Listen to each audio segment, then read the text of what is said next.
So I just finished reading Where'd You Go, Bernadette? I read it off Libby. Technically, I listened to it, but I still count that as reading. So this was a little different than what I normally read. It was epistolary, I believe that's the word. Basically, it's told through letters. One criticism, I'm not sure which one to use, that I have, I'm pretty sure it's a critique, about it is that there was really no difference in tone of voice for the different characters. So being that I don't read a lot of books that are told like in letter or email kind of form, I've read like maybe one or two other ones. It was a little confusing on audio because, you know, if you're doing other things like many people who listen to audiobooks do, because that's one of the main reasons that many people might choose to use audiobooks, is that they can listen to a story while doing other things. You can kind of get lost sometimes, you know, if you're not maybe really paying attention. And that's the only, like I said, critique that I have, is that there wasn't any kind of like difference in the voices.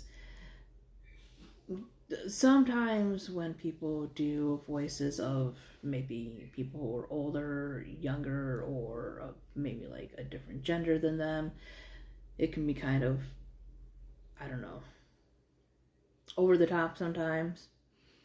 But you still get a distinction in the voices. Whereas this one, like I said, it was kind of hard to sometimes pinpoint who was supposed to be who, especially if you're doing something and you might have like lost track with something that was going on. But other than that, I did enjoy the narration. I thought it fit most of the characters pretty well. Like it fit the feel of the storytelling. So the audiobook was very well done. I just wish there was a little bit more distinction in the voices. As for the characters, like I said, I don't think that anything was too over the top, and it wasn't too underwhelming either. The ending could have been a little bit more, but it wasn't bad. I think I would read this book again. And now, knowing that, or knowing what it was supposed to be after reading reviews and going back and looking at some things, I think I would understand it a little bit more. So yeah, I definitely think this one is worth the read. So this is about a woman named Bernadette. She used to be an architect. She is living in, I think, Seattle. Her husband works for Microsoft, and she does not get along with the other mothers. She has a girl named B, and B has basically won, I think she won, or she got to choose like a prize for this kind of school thing that she did.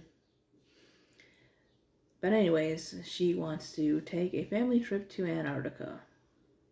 And the book basically is about them preparing to go to Antarctica and Bernadette's, rivalry with the other mothers and just the women in her town. And she does some things that make people concerned for her. And so it ends up where her husband wants to send her away to get help. And then she ends up disappearing. So the thing about it, be calling Where'd You Go, Bernadette, is that she doesn't really disappear till like much later in the book and everything. A lot of the book really is about their family, what's going on, with her husband, the fights between her and her neighbors and stuff like that. So it does move kind of slow in that way. So if you're looking for something that's like action-packed, this is not the book. But, if you like books about relationships between, you know,